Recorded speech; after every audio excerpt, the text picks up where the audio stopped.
ভাজি করবো, তার জন্য চাল কুমড়োকে এরকম সাইজ করে কাটতে হবে। সাইজটা ঠিক এরকম হবে। দেখেন আমি অনেকগুলো কেটে নিয়েছি,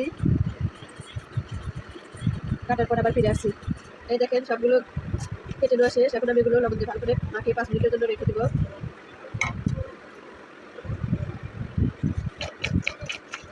লবণ দিয়ে 5 মিনিটের জন্য রেখে দিব, যেন পানিটা ঝরে যায়। 5 মিনিট পর আবার আসছি আপনাদের। দেখেন লবণ দিয়ে মাখিয়ে রাখার পর যে এক্সট্রা পানি ছিল সেটা আমি ফেলে দিয়েছি। এখন আরেকটু লবণ দিব। এখন দিব শুকনো লঙ্কার গুঁড়ো, আর দিয়ে দিচ্ছি হলুদ গুঁড়ো। এখন এগুলো দিয়ে আমি সুন্দর করে মাখিয়ে নিব প্রতিটা পিস সুন্দর করে।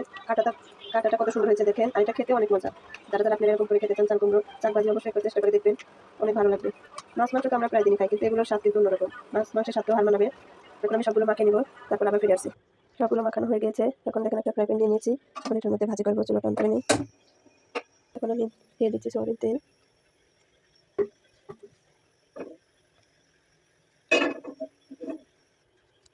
তেলটা হিট হয়ে গেছে। এখন আমি এটার মধ্যে একটা করে কুমড়ো শাক ছেড়ে দিব। এখন দেখতে কত সুন্দর লাগছে।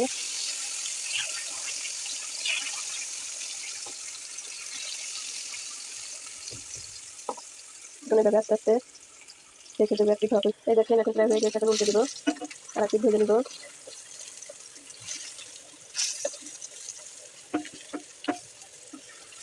আর একটু ভেজে নিলে হয়ে যাবে। এটা খুব সিম্পল রেসিপি। এই দেখেন হয়ে গেছে অন্য পিঠো। এরকম হালকা করে ভাজতে হবে, অনেকটা লাল করে ভাজা যাবে না। লাল করে ভাজলে এটা খেতে ভালো লাগে না। পিঠা কিন্তু একটা ভাব চলে আসে। দেখেন হয়ে গেছে, এখন আমি উঠিয়ে নিব। দেখেন আমি সবগুলো তারা করে উঠিয়ে নিচ্ছি।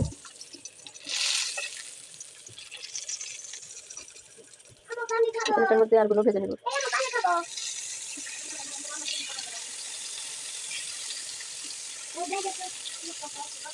দেখেন শাক ভাজি পুরো কমপ্লিট। দেখছেন কত ইয়াম্মি লাগছে। আপনারাও যদি খেতে চান তাহলে আপনারাও এরকম করে ভাজি করেন, দেখবেন খুব সহজ, খুব মজা লাগবে। আল্লাহ হাফেজ।